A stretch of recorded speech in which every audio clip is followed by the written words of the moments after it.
Welcome to the Dr. Vicky MD Show. I'm Dr. Vicky, and I'm excited to share some of my life and career stories with you. I'm a physician and an American descendant of the enslaved, and my slave family name is Mabry Height. I've practiced internal medicine as a board-certified physician for over 30 years. I'm also an author and an educator. On the Dr. Vicky MD Show, I'm going to share some lessons I've learned throughout my career and personal stories that I hope will educate, inform, and sometimes entertain you. We'll also discuss hot social topics from a Black woman physician's perspective. And finally, I hope my stories will inspire and empower you to achieve your dreams. So be sure to tune in and join the conversation.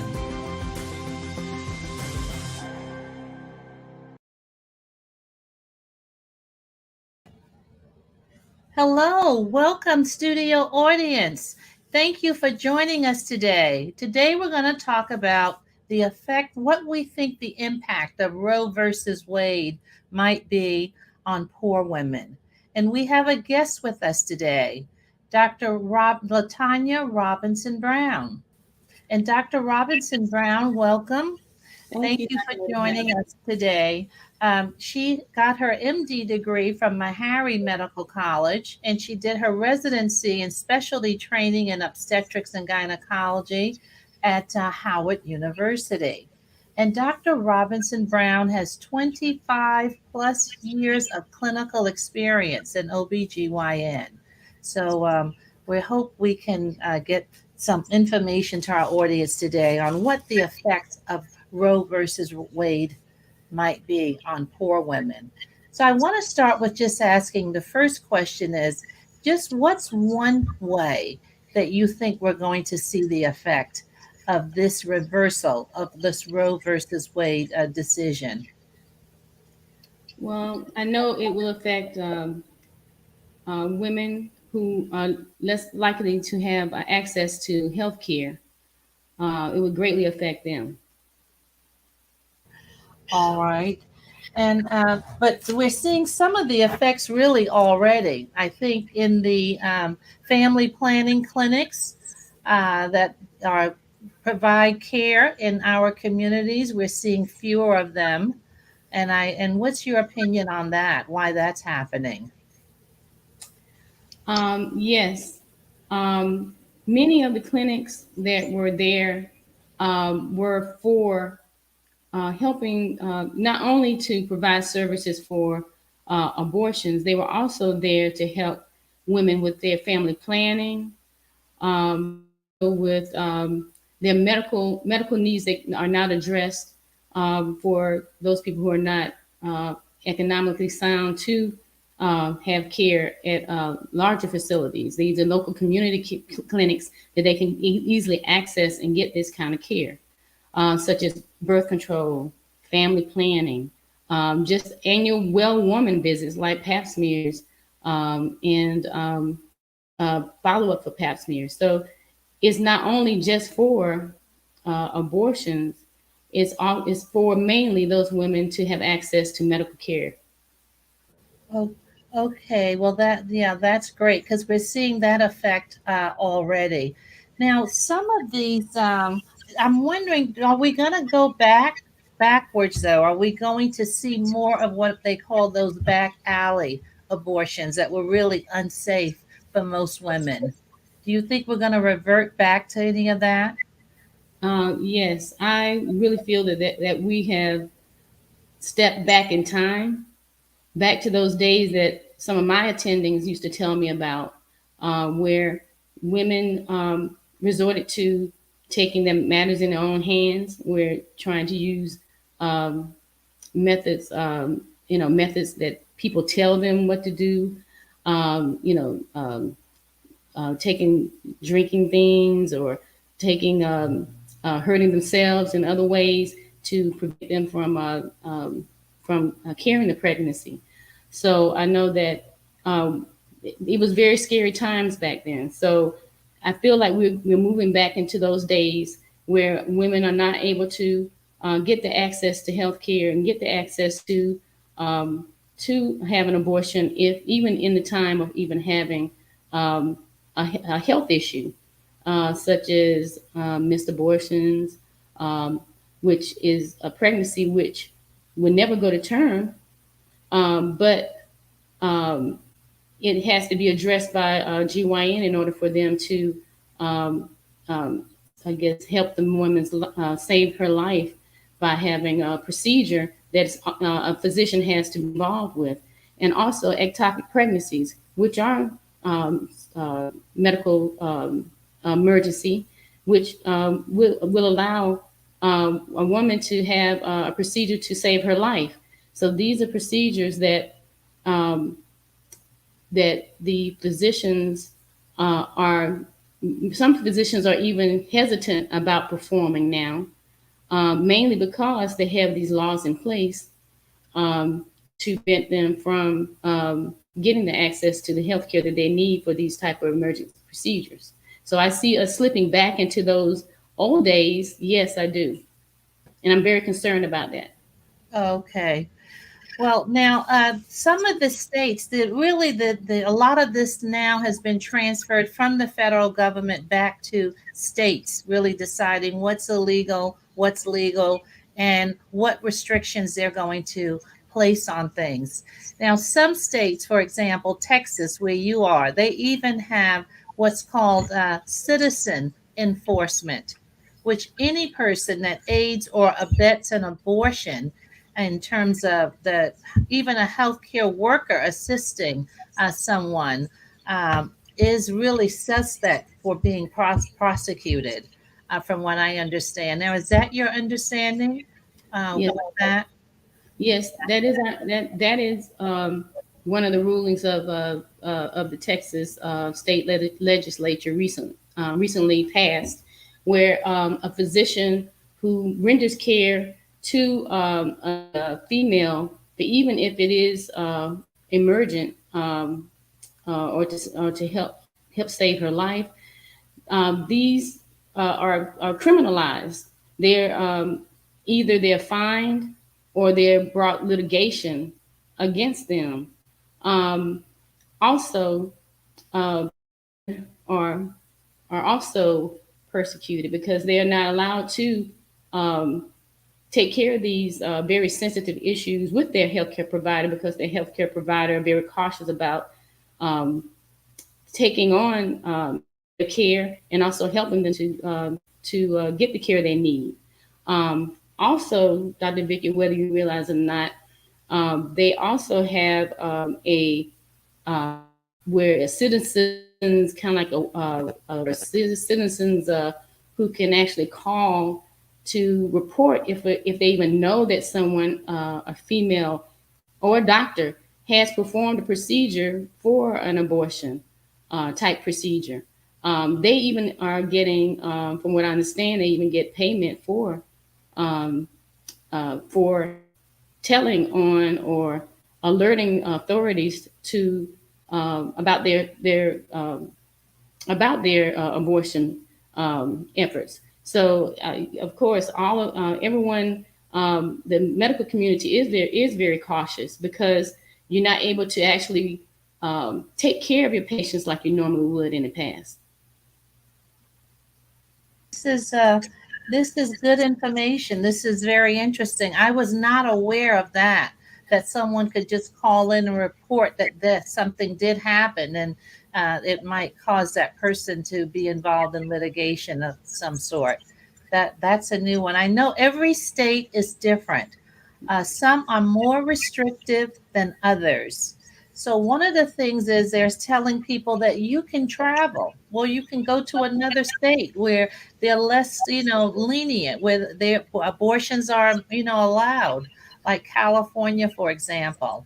But do you think that's really a viable option for people in a low socioeconomic status to be able to travel cross country if they might need these services? And also, you have mentioned emergencies. So it sounds like Some states that are very restrictive, like Texas is one of them, Oklahoma is another. Right. Even if there is a emergency or someone's been raped or it's an incest issue, from what I understand, they still cannot have that abortion. It's still considered to be illegal. So Yeah, is that your understanding? that is my understanding also, that even if you cross state lines to get the care that you need, is that you can still be penalized or punished in up in ways in other ways because you have crossed state lines to get that care. So yes, I feel like those people, those who are economically less fortunate, will suffer the most because they don't have the funds to actually travel, and also their families are not able to travel with them. So um, it would definitely cause uh, that community to suffer the most. Mhm. And can you, what have you heard anything about medications? Like right now, what I've heard is about 50% of abortions are medication induced. And these can be prescribed even using telehealth, even over the internet. I'm not sure, does that now also being restricted as part of this litigation? What's your understanding of that in terms of how medication induced abortions are handled? Um, it is used in certain cases, and also gestations that are early weeks of pregnancy. Actually, they're used also in early weeks of pregnancy to save the life of the mother, such as ectopics, which actually is a pregnancy within the tube of the fallopian tube, which would never go to term. And if it ruptures, it actually cause a woman to bleed heavily, and they can even die from ectopic pregnancy. So those type of medicines are used for ectopic pregnancies. It also is used for missed abortions, where missed abortions is, I think I've explained it before, where you have genetic material that is in the uterus, but it does not, it cannot form a normal pregnancy. So this tissue will remain there. They can cause bleeding, infection. And so these women are given this medication. It's early gestation in order to get rid of the products that are there. So yes, we use those in our medical practice to help in those type of situations. So some women are given that also as a medical means for abortions, also in early term pregnancies. But I think that some states, it depends on the state who are using, who have laws against using this medication for abortion. So it depends, I believe, on state by state.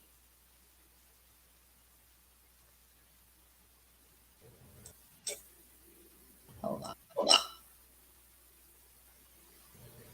Can you comment also on some states have this 6 week to 8 week period of gestation, where if the abortion is done prior to that time, it's okay. But after that 6 to 8 weeks, they put numbers on the number of gestation. Can you tell me what your opinion is of that? My opinion is to the case of being 6 to 8 weeks is that most women at that time do not even know that they're pregnant. And so to have an abortion and actually know that you need an abortion by that time is close to almost impossible. So this put women at risk where, where they won't have one pigeonholed, I guess, and they won't have the time to have a have the chance to make a decision if they want to even have an abortion, because at 6 to 8 weeks they don't even know that they're pregnant. This will also limit women to gain access to care because of that.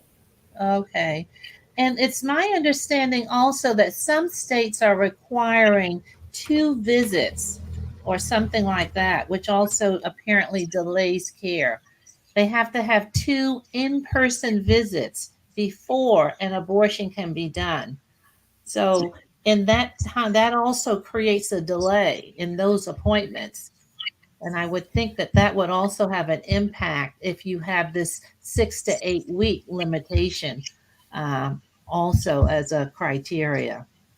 Well, I'm not certain about the follow up. I know that to diagnose it, yes, and then to follow up for a procedure, that would be the next step, which would be the second visit. So yes, um, like I said, if sometimes we even have to monitor the pregnancy, like I said, in spontaneous abortions or missed abortions, you kind of monitor the pregnancy, so you would have to follow them up to see if determine that if this pregnancy is viable or not. And viable is if you see a fetal heartbeat or not. So sometimes you do need extra visits just to confirm the fact that this is not Okay. a normal pregnancy. So Okay. yes, you would have follow up visits in that time that in that I guess that progression. Okay. Mhm. Well, this is interesting. Well, we're going to take a little break and then we'll be right back.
Hello, my name is Dr. Vicky, and I'm a physician and host of the new Dr. Vicky MD show that will be streaming live every Wednesday at 4 p.m. Pacific Standard Time and 7 p.m. Eastern Standard Time. I have practiced internal medicine as a board certified physician for over 30 years. I'm also a mother, wife, grandmother, and American descendant of the enslaved. My slave family name is Mabry Height. The Dr. Vicky MD show is a podcast, and the stories that I share with you will include lessons learned from pursuit of my dream of becoming a doctor. These lessons will also educate, inform, inspire, and sometimes entertain you. If you are interested in pursuing a career in medicine, you might be interested in topics that will include 5 tips students need to know to get into medical school. I will also share my perspective on current health-related topics, like what you need to know about the rapidly evolving monkeypox, as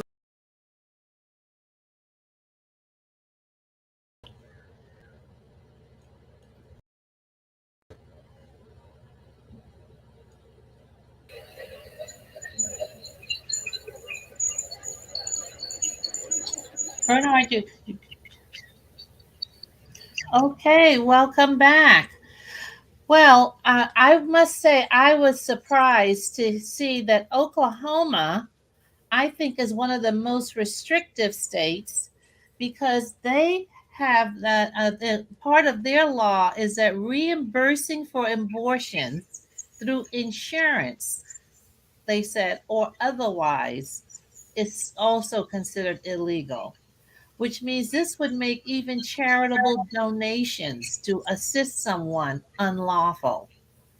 So this is shocking. But I think it's going to have a tremendous impact, especially on lower socioeconomic women. And I think we're going to just have to get out and vote and try to support people who can represent us and who have a voice in this arena. But I think I don't see anything really good coming out from this reversal of Roe versus Wade. That's just my final personal opinion. So I hope some of the information that we shared with you today will encourage you to read about this and again, get out and vote and support people who can make a difference and assist us with this. Because if you have an emergency, and you're in one of these states, I think it's going to be a bad situation for everyone, even if you go to the emergency room. But hopefully, there'll be a doctor there that will provide the care that you need. But they have created a difficult situation for patients and for physicians and caregivers and even charitable organizations and insurance companies now that would even fund this type of care. But anyway, we thank you for I sharing totally and agree. I sitting totally in with agree. us today. Dr. Robinson, you can have the final word. Uh-huh.